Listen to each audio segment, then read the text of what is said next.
News 18 India. और इस वक्त की सबसे बड़ी खबर कमलनाथ के गढ़ छिंदवाड़ा से इस वक्त बड़ी खबर मिल रही है।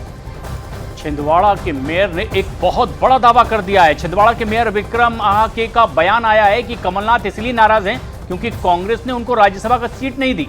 छिंदवाड़ा से ही कमलनाथ के बेटे नकुलनाथ सांसद हैं और ऐसे में इस तरीके की कयासबाजी हालांकि बहुत पहले से चल रही है कि राज्यसभा की सीट नहीं दी गई, राज्यसभा नहीं भेजा गया, इसलिए ये नाराजगी बढ़ गई है।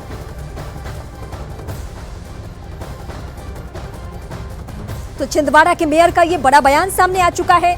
लेकिन क्या कमलनाथ जिस कद के नेता हैं सिर्फ राज्यसभा सीट ही एक शर्त हो सकती है या और भी बहुत बड़ी बातें आगे होने वाली है? ये सवाल सबसे अहम है।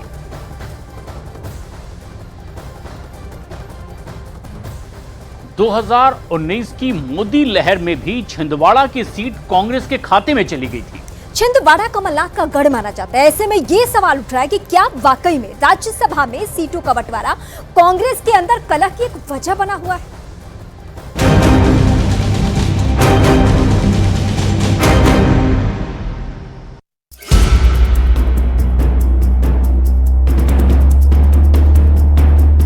2024 के चुनाव की घोषणा होने के कुछ हफ्तों पहले बीजेपी ने अपने अश्वमेध के घोड़ों को तेज रफ्तार से दौड़ा दिया है। प्रधानमंत्री मोदी से लेकर उत्तर प्रदेश के मुख्यमंत्री योगी आदित्यनाथ तक, गृह मंत्री अमित शाह से लेकर बीजेपी के अध्यक्ष जेपी नड्डा तक और देश के 700 से ज्यादा जिलों में मौजूद देश के 10 लाख से ज्यादा पोलिंग स्टेशंस और पोलिंग बूथों तक देश की गली गली में बीजेपी के करोड़ों कार्यकर्ता सुपर एक्टिव हो चुके हैं।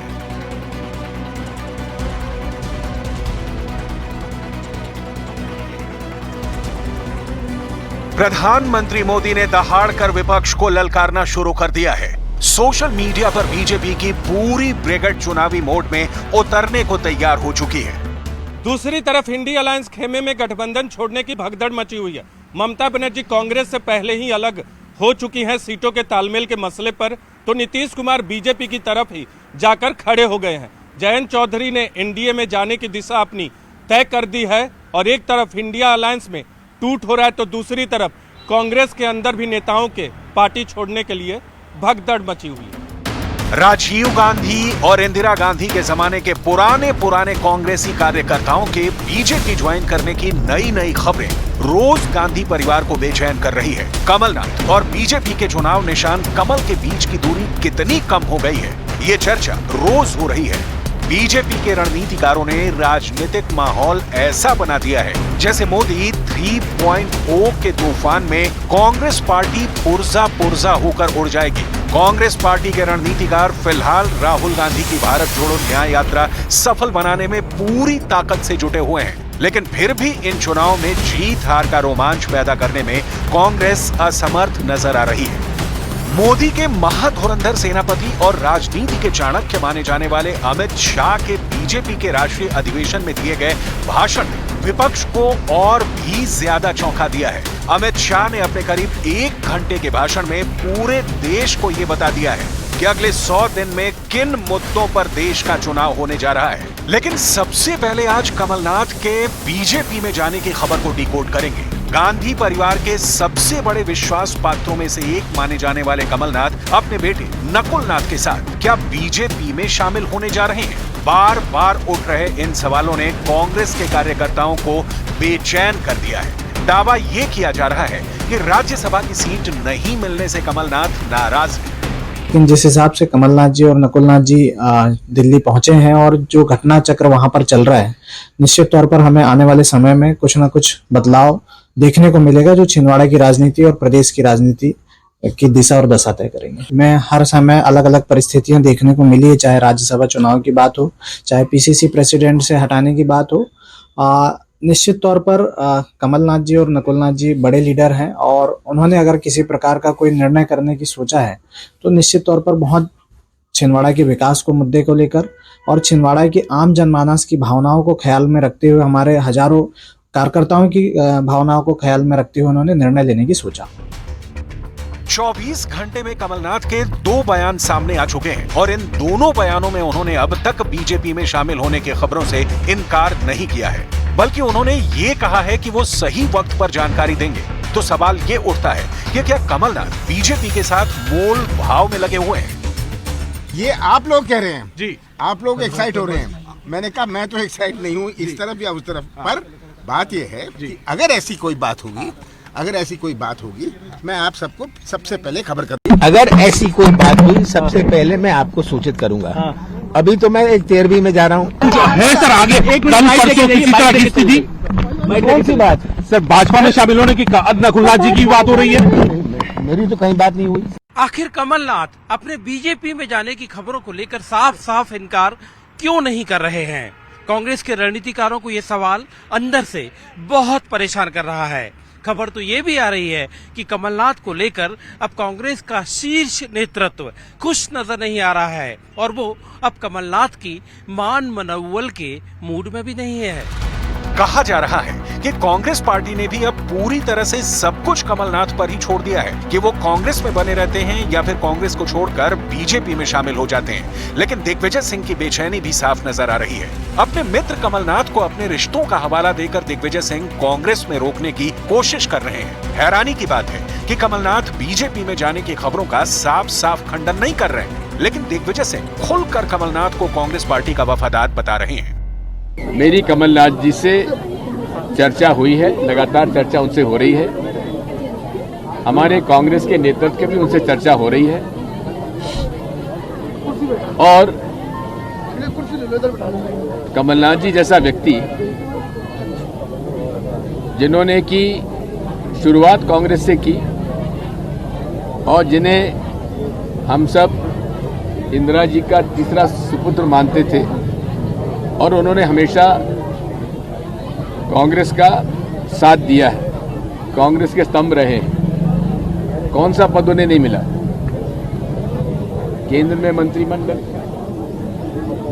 एआईसीसी में महामंत्री, प्रदेश कांग्रेस कमेटी अध्यक्ष, मुख्यमंत्री, सारे पद उनको मिले हैं और मुझे नहीं लगता कि वे पार्टी छोड़ेंगे।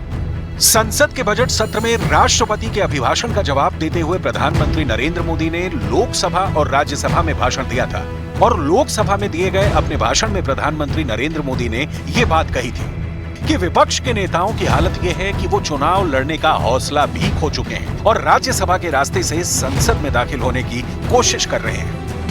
इसी भाषण के कुछ दिनों बाद ये खबर आई कि सोनिया गांधी अब रायबरेली से लोकसभा का चुनाव नहीं लड़ेंगी बल्कि राजस्थान से राज्यसभा जाएंगी। इस खबर के बाद ये सवाल उठने लगे कि क्या रायबरेली से उनकी बेटी प्रियंका गांधी लोकसभा का चुनाव लड़ेंगी। फिलहाल तो पार्टी इस मुद्दे पर चुप है, कोई प्रतिक्रिया नहीं दे रहा है। लेकिन जिस तरह से सोनिया गांधी ने रायबरेली के लोगों को एक मार्मिक चिट्ठी लिखी और उसमें कहा कि जिस तरह से आप पहले हमारा साथ देते रहे उसी तरह गांधी परिवार का साथ आगे भी देते रहिए, उससे ये संभावना जरूर बलवती हो गई है कि प्रियंका गांधी रायबरेली से लोकसभा चुनाव लड़ सकती हैं। कांग्रेस पार्टी 2023 में उत्तर भारत के 3 राज्यों के चुनाव हारने के बाद से ही मुश्किल में फंसी हुई है। प्रधानमंत्री मोदी जिस अंदाज में विरोधियों पर प्रहार कर रहे हैं, इसका एक नमूना दिल्ली के मुख्यमंत्री अरविंद केजरीवाल का वो बयान है जिसमें केजरीवाल खुद कहते हैं कि वो साल 2029 में बीजेपी को हराने की तैयारी कर रहे हैं। तो इसका मतलब क्या इंडी अलायंस ये मान चुका है कि 2024 में मोदी को कोई रोक नहीं सकता? पहले प्रधानमंत्री मोदी का बयान सुनिए, फिर आगे आपको दिखाते हैं कि अरविंद केजरीवाल को दिल्ली बीजेपी ने कितनी बड़ी चुनौती दी है। ये देश को कभी भाषा के आधार पर तो कभी क्षेत्र के आधार पर बांटने में जुटे हुए हैं।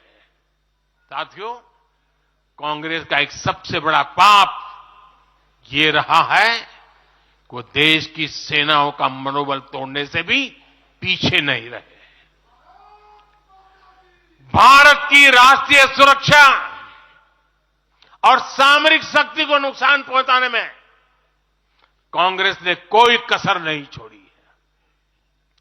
जब भी देश के रक्षा क्षेत्र में कोई बड़ा काम हुआ, जब हमारी सेनाओं ने कोई उपलब्धि हासिल की, कांग्रेस ने हर बार उन पर सवाल उठाए। आप सिर्फ सोचिए कि 5 साल पहले इन लोगों ने क्या कहा था। इन लोगों ने हर कोशिश की कि हमारी वायुसेना को राफेल जैसे एडवांस एयरक्राफ्ट न मिल पाए। दिल्ली से बीजेपी के सांसद प्रवेश वर्मा ने अरविंद केजरीवाल की चुनावी राजनीति पर तगड़ा प्रहार किया है। 2029 में मोदी को हराने का दावा करने वाले अरविंद केजरीवाल को सांसद प्रवेश वर्मा ने चुनौती दी है कि पहले अरविंद केजरीवाल दिल्ली से लोकसभा का चुनाव जीत कर दिखाएं, यानी जुबानी तीर चलना शुरू हो चुके हैं। भारत क्या दुनिया के इतिहास में हमारा नंबर 2 भी अंदर है, नंबर 3 भी अंदर है, नंबर 4 भी अंदर, अब कह रहे नंबर 1 को भी अंदर डालेंगे। तो इस तरह का आक्रमण कभी नहीं देखा गया। तो ये चर्चा चल रही है, ये क्यों हो रहा है? क्योंकि आज पूरे देश के अंदर बीजेपी का सबसे बड़ा चैलेंजर आम आदमी पार्टी है। आज अगर बीजेपी को खतरा है, भविष्य का खतरा है, तो केवल और केवल आम आदमी पार्टी से खतरा है। इसलिए बीजेपी येन केन प्रकारेण जो मर्जी करके आम आदमी पार्टी को कुचलना चाहती है। और आज पूरी जिम्मेदारी के साथ मैं कहना चाहता हूं, इसमें कोई अहंकार नहीं है कि 2024 के अंदर बीजेपी अगर नहीं हारी लोकसभा चुनाव तो 2029 के अंदर आम आदमी पार्टी इस देश को बीजेपी से मुक्ति दिलाएगी। मैं अपना माननीय दिल्ली के मुख्यमंत्री अरविंद केजरीवाल को अपना चैलेंज देता हूं कि वो दिल्ली में लोकसभा का चुनाव लड़कर दिखाएं, और मैं उनको चैलेंज देता हूं मेरे सामने लड़कर दिखाएं।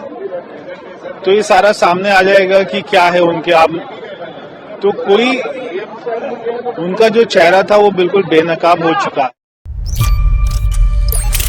भारत